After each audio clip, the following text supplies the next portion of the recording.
Okay, welcome back everyone. So we are now in the second session and we are going to continue with learning Unit 5.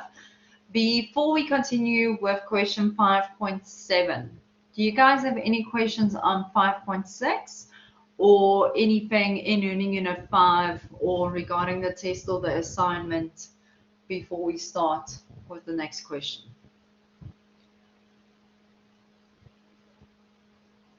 So I'm just going to repeat. Alistair asked whether you guys are writing anything for accounting next week. No. So because of the fact that you guys have an assignment that is due beginning of May, you don't have a test one. So you are not writing anything for accounting next week.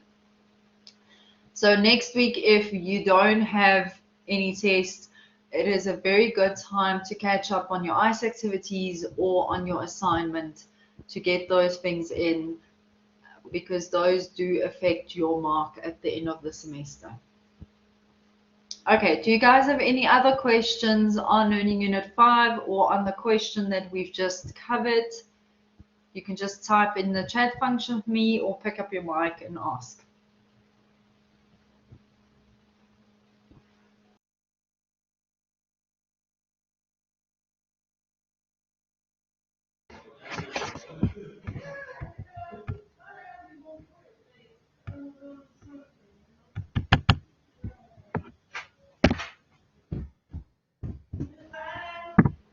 Any questions?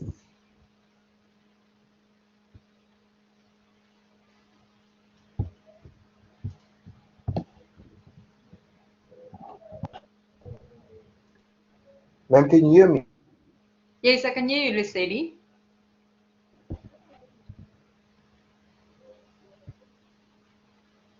I wanted to know when is the ICE class due? The one you gave us in class, because you never put a due date to it. Okay, so preliminarily, I've changed all the due dates to the end of April for now. They have not communicated a final date when all the marks needs to be in. But the reason I've set it for the end of April is because I want you guys to go through the ICE task in preparation for your test as well, and to help with some of the things in the assignment. So that's the reason for it. Now, what I will do is I will upload a solution, and then if you submit your attempt, you should be able to see the solution. Now, for the guys that have already submitted things, I have not loaded the solutions for everything yet. So just bear with me, but I will do that probably in the next week or two. Does that answer your question, Nasiri? Yes, ma'am. Okay, so I see there's no other questions. So let's then continue with question 5.7. So this is in your Nasiri, just put off your mic if you don't have any other questions, please. Okay, so question 5.7. In your textbooks on page 185. Okay, so let's quickly see what do they want from you. So on the left-hand side is the top part of the question, and on the right-hand side is the required. So the first thing you have to do is you have to go look at what is required from you. So in this question, there's 5 questions. They ask you to calculate the amount outstanding by John leaving to ABC Traders on 16 March. Okay. Then they ask you to indicate what double entry needs to be passed in the books of ABC on the 31st of March to record 15,000 received from Jonathan's attorneys. Then number 3, they ask you to calculate the remaining balance in Jonathan's account that needs to be written off as irrecoverable. And then number 4, the problem with the outstanding balance in 3 is that it still includes an amount of 303 Rand and 78 cents relating to interest. Note that the 15,000 payment does not cover any of the interest, as the old debt is always paid first. Our dilemma is that interest now forms part of an amount that is claimable for VAT purposes. You can claim VAT on credit losses, but can you claim VAT on interest? as it is an exempt supply. What is the amount of input VAT claimable on the 31st of March? And number 5, they ask you, what should ABC's accountant do now? How will he or she record the double entry for the credit loss? Although the individual debtors accounts are not usually done in T form, you may do so for this activity, and it is a very useful way by which the principle can be illustrated. Motivate your answer. Okay, so let's go look. Based on the required, you can already see that this debtor actually purchased stuff from you, then went belly up and they can no longer pay you. Okay, so let's see what information do they give us. Question 5.7 says, this exercise is aimed at providing you with a real challenge. Do this activity on completion of this learning unit. Okay, the problem scenario. The following T account reflects the account history of Jonathan Leeming, a debtor of ABC Traders. You will notice how Jonathan made 2 credit purchases on 1 January and 3 February. Okay, so this is the credit purchases, including that. Okay.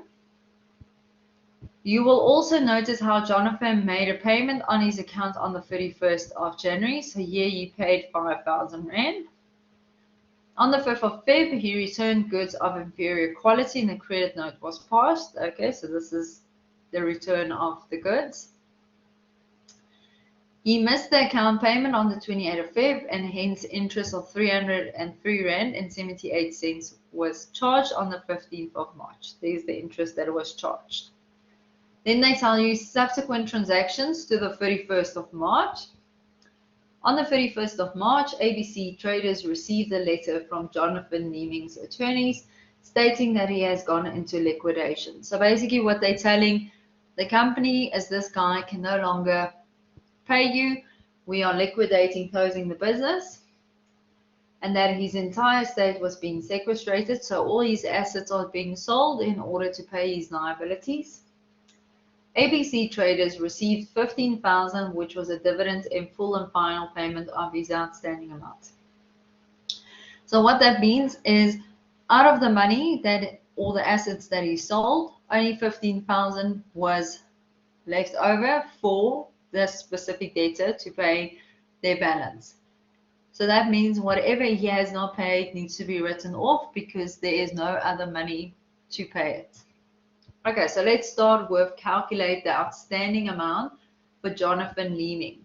So how do you think will we calculate what is the outstanding amount at 16 March?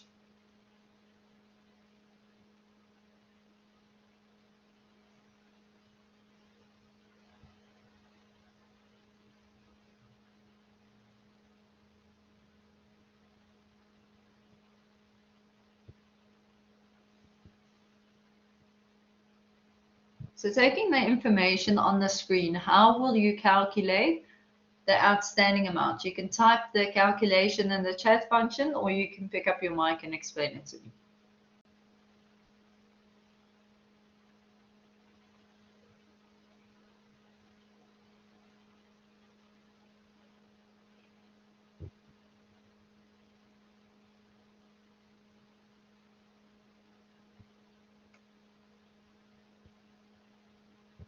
Okay, so Nicholas says he's got 10,700, but he thinks it's incorrect. Nicholas, do you want to explain the steps of how you got to that amount?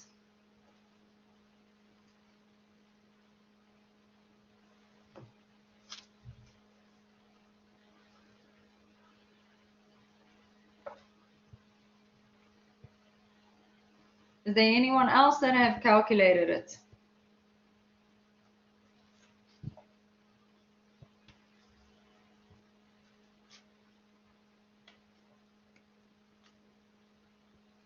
Okay, Neil said he got an amount of 21,003 Rand and 78 cents.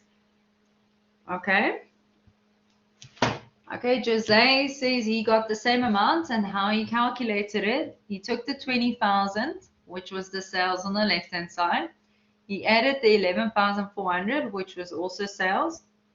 He added the interest, and then he deducted what was paid, the 5,000, and the sales returns. Okay, so Jose, that is correct. That is exactly how you calculate the first answer. Okay, so you take everything that is on the left-hand side. So let me just go back one. So everything on the debit side, you add together and you deduct the stuff from the credit side to get the balance on the 16th of March. Okay, so that is step one. Okay, now let's tell you the next question. What is the double entry we need in order to pass the 15,000 we receive from Jonathan's attorney? So what is the general journal we need to record in our books in order to show that amount?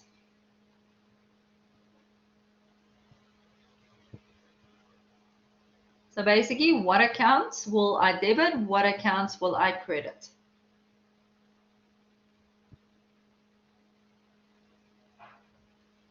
It can also be one account. It doesn't have to be two.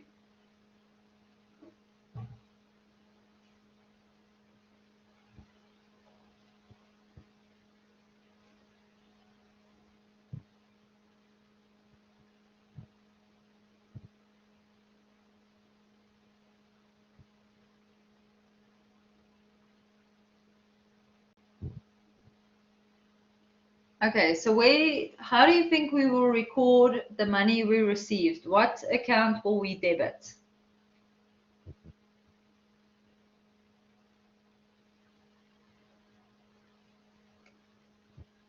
Okay, so Lena thinks we are going to debit bank. Okay. What are we going to credit then?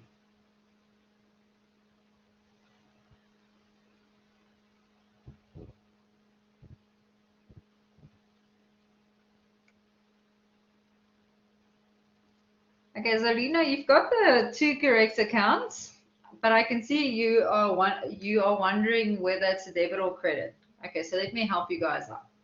So we are going to debit bank because we physically received the 15,000. And we are going to credit our debtors control because of the fact that we are reducing the amount they owe us with the money we have received. Okay, so remember, if someone gives us money, you will always debit bank.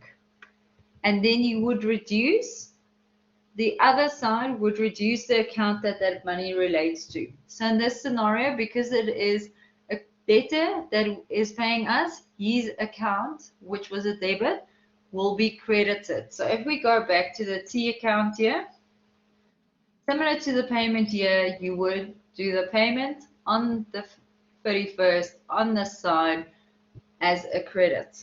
Okay.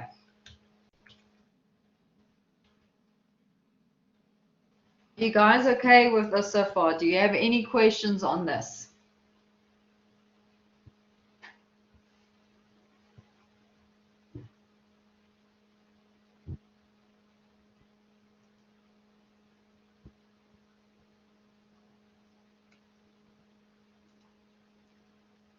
Okay, so Nicholas asked, if we swap them around, would we get a 0? Okay, so Nicholas, normally what happens is you get a mark for the debit, you get a mark for the credit, so the account name. So if you've got the incorrect account name under the debit and credit, you would get a 0, and then you would get a amount for the value. So normally out of the 3 marks, you would then lose 2 if you've got the incorrect accounts.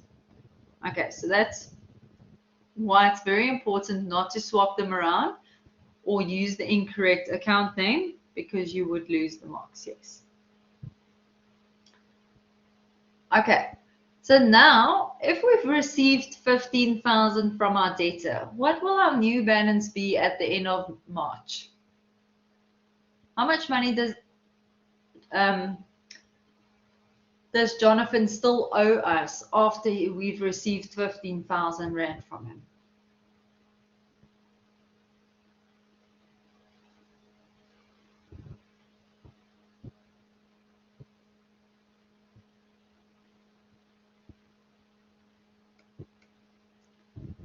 Okay, so Neil and Lena, yes, that's correct.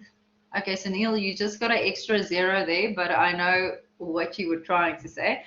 So yes, 6,003 Rand and 78 cents is what is still remaining. So how do we get to that?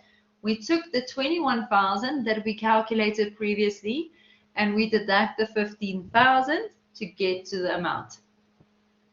So Neil, in a test where you, for example, now added an additional 0, because you showed the calculation, I would still be able to give you the marks because I could see you actually did the calculation correctly.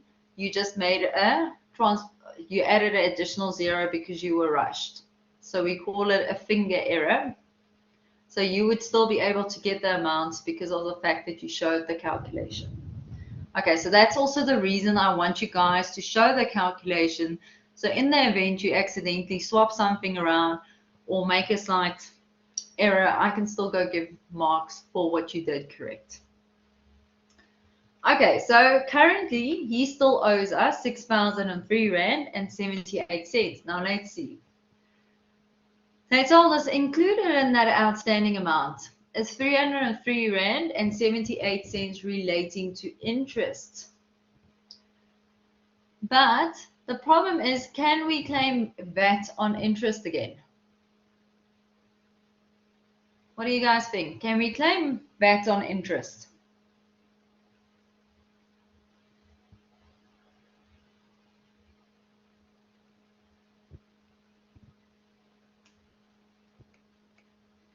No, we can't claim any VAT on interest because it's an exempt supply. So that means this 6,000 Rand includes a component of interest which we can't claim input VAT for. The rest of the amount we're writing off, we can claim input VAT for. So what that means is when we now have to work out the input VAT claimable. What happened here? Okay, when we claim the input VAT claimable, we take that initial 6,003 Rand. Then we have to take out that 303 Rand in order to work out the input VAT claimable. So you can see it's only based on the difference between those we would claim the input VAT. Okay? And then the rest will go to credit losses. So the credit loss will include the component of the interest as well, plus the VAT portion of that interest will still be included. Okay, it is 0, but it will still be included in there. And then the rest goes to debtors control. Okay, so this is the journal that our accountant will have to do in order to record that transaction. Okay, do you guys have questions on this specifically?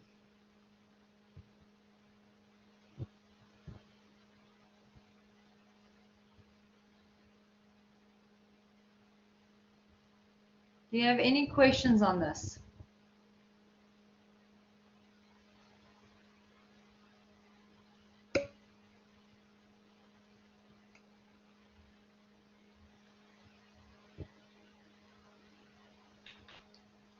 Okay, so that is what I've prepared for today. What I want you guys to do for me is please go attempt question 5.8. Now 5.8 in your textbooks is on page 186 to 188. So what they want you to do is they want you to do a creditor's journal, a creditor's allowance journal, a cash book payment, and a general journal. So only those 4 journals based on the information. And then they tell you in the notes, clearly specify whether the VAT column is input or output VAT. So you will see they have not indicated, they've only told you it's VAT. They have not told you whether it's input or output VAT. And you also have to state whether the original invoices and original credit notes have been renumbered and all amounts are inclusive of VAT unless not applicable. So what I want you to do is go through that information and go see which journal it goes to. So you can just write next to it whether it goes to your cash book payments or your creditor's journal or your creditor's allowance journal, where there are question marks, I want you to go work out what the amount is. And then we will discuss this next week in class. Okay. And then I want you to start doing the ICE activities as well.